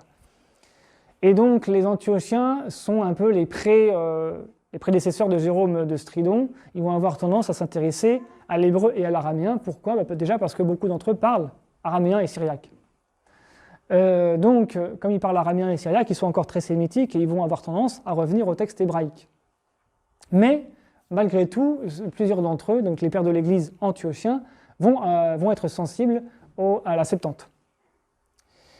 Et sinon, l'ensemble des êtres chrétiens, principalement les Alexandrins, le texte grec de la Septante ne renvoie pas à un autre texte, il est le texte biblique. Voilà. Et notamment, c'est dans le texte de la Septante qu'on trouve le but que visait Dieu en inspirant les Écritures, son skopos, en grec son skopos. Donc il faut retourner à la Septante pour comprendre ce que Dieu voulait dire à l'homme dans sa révélation. Donc en gros, la révélation, c'était la Septante. Et là, vous voyez en quoi Jérôme, en quelque sorte, totalement délaissé ce qu'on peut appeler cette révélation. Origène, voilà, donc il y a une autre variante. En Jérémie 13, 17, si vous n'entendez pas secrètement, qu'écruménos, votre âme pleurera, tandis que dans le texte massorétique, vous avez, si vous ne l'écoutez pas, dans les lieux secrets, mon âme pleurera. Donc c'est un texte totalement différent. Et là, ça, évidemment, Origène l'a interprété. Donc Origène et les pères de l'Église après lui, qui vont lire le même texte, ils vont comprendre que notre âme pleurera, c'est-à-dire que nous n'arriverons pas à la vérité de la révélation si on n'essaye pas de comprendre la révélation biblique avec une réflexion, en essayant de décrypter le texte. Donc secrètement, qu'écruménos, décrypter. Il faut décrypter le texte, qui est typiquement origénien d'ailleurs. Et là, je vous présente quelques variantes, j'en ai pas mal, mais voilà, vous avez des oppositions frontales entre le texte grec et le texte hébraïque. En grec, vous avez, en Proverbe 8.1, tu proclameras la sagesse afin que le bon sens t'obéisse. En hébreu, vous avez la sagesse ne crie-t-elle pas, l'intelligence ne parle-t-elle pas tout haut. Vous voyez, c'est complètement différent. En hébreu, on ne sait pas si la sagesse existe, enfin si la sagesse est reçue par un homme. En grec, voilà. En grec, on peut proclamer, celui qui lit les proverbes va à son tour proclamer la sagesse. Donc c'est beaucoup plus positif sur cette acquisition de la sagesse. D'ailleurs, le verset suivant, Dieu m'a enseigné la sagesse, je connais la gnose, enfin, la gnose c'est en grec, j'ai pris le mot grec, la connaissance des saints. En hébreu, vous avez « je n'ai pas appris la sagesse » et « je n'ai pas la connaissance du saint ». Donc vous avez l'inverse. Donc toujours ici, des oppositions frontales, l'innocent ajoute foi à toute parole, mais celui qui est habile va vers la métanie, donc la métanoïa, cette conversion, cette repentance spirituelle, qu'on peut appeler aussi transformation de l'intelligence, en grec eis matanoian. En hébreu, vous avez l'homme prudent avance avec réflexion. Donc il n'y a pas du tout cette idée de conversion, de changement. Et j'ai pris aussi Chouraki pour vérifier, parce que là j'ai pris Tob et Chouraki, deux traductions basées sur l'hébreu. Le rusé discerne et ça marche. Donc, vous voyez, c'est un texte c'est beaucoup moins fort en plus. En Ecclésiaste 1.18, dans une abondance de sagesse est abondance de connaissance. En hébreu, vous avez avec beaucoup de sagesse, on a beaucoup de chagrin. Vous voyez. Donc bizarrement, le texte grec va valoriser cette sophia, cette sagesse, contrairement à l'hébreu. Dans Ecclésiaste 4.17, ton sacrifice est supérieur au don des insensés. Donc, ton sacrifice, c'est-à-dire le sacrifice de celui qui lit les textes de sagesse, va avoir un sacrifice qui va porter une signification, une profondeur plus forte, une valeur plus forte auprès de Dieu, tandis que dans le texte massorétique, approche-toi pour écouter au lieu d'offrir le sacrifice. Donc ça n'a pas du tout ce même sens. Voilà. La sagesse s'est éloignée de moi, elle était plus loin encore qu'auparavant. Tandis qu'en hébreu, vous avez ce qui est éloigné, ce qui est très profond. Et j'ai cherché si ce qui est éloigné, ce n'était pas dans le texte précédent, la sagesse. Mais en fait, non. J'ai bien vérifié que c'était ce sens-là, en fait. Tandis qu'en grec, elle, il utilise aoté, la sophia, qui est féminine. Donc il parle bien de la sagesse. Voilà. La connaissance humaine est grande. Il y a un malheur qui accable l'homme. Donc c'est complètement différent. Si personnellement j'ai le choix, quand on va voir la Septante, on ne l'apprend pas la Septante. C'est-à-dire ? Le texte originel, le verset d'origine, c'est le texte massorétique. Non, j'ai expliqué que non. Non, c'est l'inverse. Non. il était réécrit après. Le texte massorétique a été établi entre le 5e et le 9e siècle après Jésus-Christ. C'est pas le texte original. À l'époque, il n'y a pas de photocopieuse, il n'y a pas d'édition, il n'y a pas d'imprimerie. C'est que des scribes, c'est que des manuscrits. Et d'après les spécialistes, le texte massorétique a été établi, même si bien sûr ils ont travaillé, tous ceux qui ont établi ce texte standardisé des massorètes, par les Juifs, ils ont fait un travail sérieux. Mais un travail sérieux en choisissant certains manuscrits. C'est-à-dire qu'ils ont choisi ce qui les arrangeait. Ils ont choisi C'est confondu parce que la Septante est partie de l'hébreu Oui, vers le grec. voilà. Mais un hébreu archaïque, La massorétique est venue encore après. voilà. Et comme je le disais, le texte traduit par les Grecs, la Septante, est soit perdu, soit a été modifié par les Massorètes. Et là, vous avez des notations messianiques que vous ne trouvez en grec, qu'en grec et pas en hébreu. Un astre se lèvera de Jacob, se relèvera un homme, il s'éveillera. Donc vous avez ce qu'on appelle une isotopie de la résurrection, donc tout un thème de la résurrection que vous avez en grec, avec le verbe se lever, hein, qui est un terme anatélei, donc qui est lié à anatolé, qui est l'Orient, qui veut dire se lever, se relever, être ressuscité. Anastesetai, c'est aussi un verbe qui désigne la résurrection en grec. Et aussi, il s'éveillera, c'est un autre verbe, un troisième verbe, qui aussi est utilisé en grec pour désigner la résurrection. Tandis qu'en hébreu, vous avez un astre sort, un sceptre s'élève, donc là vous avez quand même s'élève. Bon, je n'ai pas vérifié le mot hébreu, mais j'avais vérifié que c'était exact. Et encore le verbe sortir. Donc vous avez en grec tout ce thème de la résurrection messianique, qui est annoncé et qui est beaucoup moins clair en hébreu. Oui, on comprend. Bah oui, c'est pas du tout messianique en hébreu. Voyez, en grec, c'est messianique. Un astre se lèvera, c'était un thème patristique extrêmement important, l'astre du Christ qui se lève, qui représente la résurrection et l'arrivée du Christ. En Osée 10-12, les fruits de la vie, recueillez les fruits de la vie. En hébreu, vous avez défrichez-vous un champ nouveau. Très différent. Éclairez-vous d'une lumière de connaissance. Voilà. Donc là, vous avez l'interprétation, justement, l'explication sur ce verset d'Osée. Alors, sur la Vierge Marie, très intéressant aussi. Donc là, c'est un peu plus sur un point détaillé, mais qui est aussi en fait clair. J'ai un peu étudié la question, c'est quand même assez clair. Donc là, je vous ai mis des références. Voilà. J'ai pris une note de la Nouvelle Bible Second. Donc, dans le texte massorétique, voici que la jeune femme est enceinte et enfante un fils, et elle lui donnera le nom d'Emmanuel. En hébreu, le terme utilisé est un terme relativement générique qui désigne une jeune femme jusqu'à ce qu'elle enfante son premier enfant. Tandis qu'en grec, vous avez le mot parsenos, qui veut dire la Vierge, c'est vraiment la Vierge, parsenos. Et d'ailleurs, on retrouve en copte saïdique, type et parsenos, donc c'est le même mot en copte. La Vierge sera enceinte et enfantera, donc le texte bien connu qui sera donc repris par Matthieu et les autres évangélistes. La Vierge sera enceinte et enfantera. D'ailleurs, vous avez aussi en Matthieu et dans la Septante d'Isaïe le futur qui est utilisé, le futur prophétique, ce qui n'est pas le cas dans Isaïe, qui est une sorte de présent. Il se passe que la jeune femme enfante, ce qui est beaucoup moins étonnant que la Vierge qui est enceinte et qui va donner un fils, voilà, qui a une dimension beaucoup plus messianique, là encore. Et bien évidemment, toute la mariologie, toute cette spiritualité autour de la Vierge Marie va se fonder sur la Septante. Et voilà, donc là c'est juste pour l'anecdote, j'ai retrouvé un manuscrit copte de ce verset, hein, Is et parsenos na-o-o, donc c'est du saïdique, na-o-o, ça veut dire elle enfantera, donc voici la Vierge enfantera, nes ejpo, elle concevra, en-u shire, un fils. Voilà, on peut avancer. C'était juste pour vous montrer un manuscrit saïdique. Alors, je termine ma conférence là.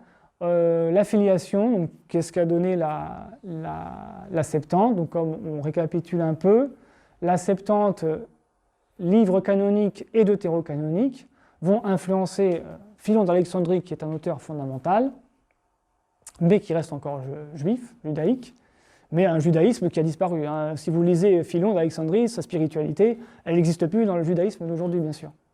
Par contre, elle existe chez les pères de l'Église et dans la mystique chrétienne, énormément.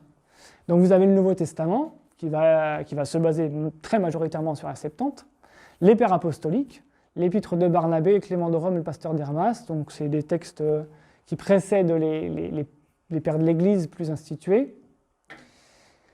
Donc les premiers pères qu'on peut qualifier de platoniciens, Justin Martyr, Tatien, Clément d'Alexandrie, Origène. Vous avez, bon là pour l'anecdote, vous avez un personnage qui est un peu mystérieux, qui s'appelle Hiérax ou Hiérakas, qui est un Égyptien, copte, mais qui parlait et qui lisait le grec et qui était, selon les témoignages qu'on en a, extrêmement savant, et qui aurait été un des fondateurs du monachisme. Donc vous avez toute cette tradition qui va aboutir au monachisme aussi. Et vous avez Antoine le Grand, qui va être très influencé par les pères alexandrins, bien qu'Antoine le Grand était un copte. C'était vraiment un égyptien copte. Et lui, donc c'est le fondateur officiel du monachisme. Et puis, bien évidemment, les Cappadociens, Basile le Grand, Gabriel de Nazianze, Grégoire de Nice, Didyme l'aveugle, et puis, bien évidemment, Athanas d'Alexandrie, Cyril d'Alexandrie, vont aussi hériter de ce texte biblique de la Septante, avec ses particularités. Alors là, voilà, c'est une des conclusions. C'est la Septante qui deviendra l'écriture de l'Église chrétienne. Elle sera lue et commentée aux catéchumènes et aux fidèles, et elle deviendra un élément essentiel de la liturgie chrétienne. On ne peut pas être plus clair. Les psaumes et les cantiques en particulier inspireront la prière chrétienne, et y compris Saint Jérôme va devoir s'y plier, bien que ce soit en contradiction avec sa méthode. Elle va fournir au christianisme grec une bonne partie de son langage religieux. Son influence dépassera le monde de la langue grecque, car les plus anciennes versions, coptes, arméniennes, araméennes, syriaques, ont été faites sur la Septante, y compris araméenne, vous voyez. Parce que souvent, il y a cette idée que la Bible araméenne syriaque conserverait un texte et des traditions qui sont primitives du christianisme parce que le Christ parlait araméen. En réalité, l'araméen et le syriaque est très tributaire de la Septante. Voilà, grec, donc malgré tout. Il est impossible de comprendre les pères grecs ou même latins sans se référer constamment à la Septante. Voilà. Des questions, voilà, si on a le temps, je ne sais pas. Oui ? Alors moi j'ai une question, tu dis qu'il y a 70% des citations dans le Nouveau Testament qui réfèrent à la Septante, mais du coup comment est-ce qu'on sait quand c'est pas une citation qui réfère directement à la Septante? Parce que quand on a, donc le texte du Nouveau Testament est en grec bien sûr, donc la même langue que la Septante. Mais quand on trouve une citation de l'Ancien Testament dans le Nouveau Testament, mais qui n'est pas le texte grec de l'Ancien Testament, de la Septante, c'est qu'en fait, il a été retraduit de l'hébreu. C'est-à-dire que le rédacteur apostolique, on va dire, a quand même repris un texte hébreu, soit qu'il connaissait par cœur, soit il avait un manuscrit avec lui, soit il y a une autre tradition qui est intermédiaire, c'est les Targums. Et là, si on part dans les Targums, c'était des petits rouleaux de passages c'était des florilèges, donc des passages de prophètes qui se diffusaient plus facilement que les grands rouleaux des prophètes qui restaient à la synagogue. En théorie, le prophète Isaïe, le prophète Jérémie, c'était des rouleaux, et ils restaient tous à la synagogue, on ne les faisait pas diffuser. Donc voilà, puis ils connaissaient par cœur beaucoup de choses, y compris les pères de l'Église. Les pères de l'Église vont citer la Bible de mémoire. Donc parfois, Origène, Clément d'Alexandrie, tous les pères de l'Église vont changer des mots, parce qu'ils ont une conception qui n'est pas formaliste du texte sacré. C'était beaucoup de mémoire. Voilà.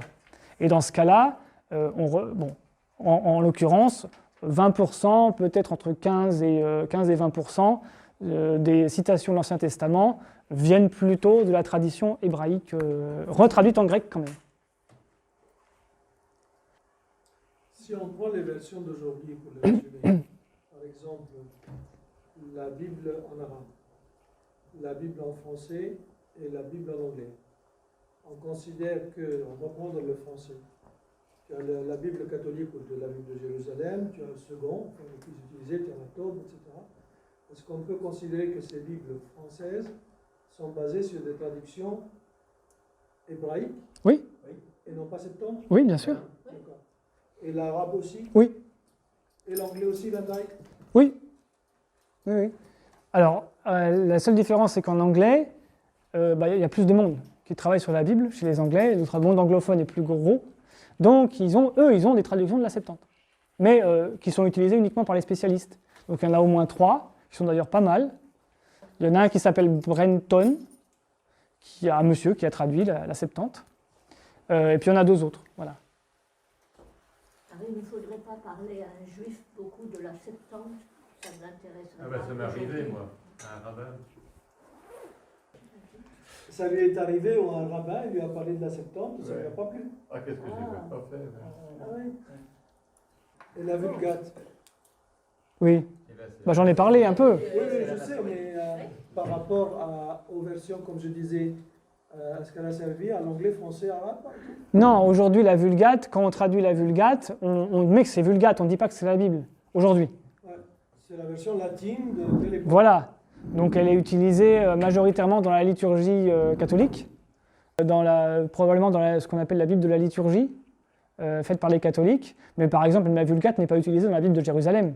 La Bible de Jérusalem ne se base pas sur la Vulgate, elle se base sur l'hébreu et le grec. Saint Jérôme a créé une traduction qui institue une propre tradition latine. Latine. Latine. Latine. Latine. Latine. Latine. Latine. Latine. Latine.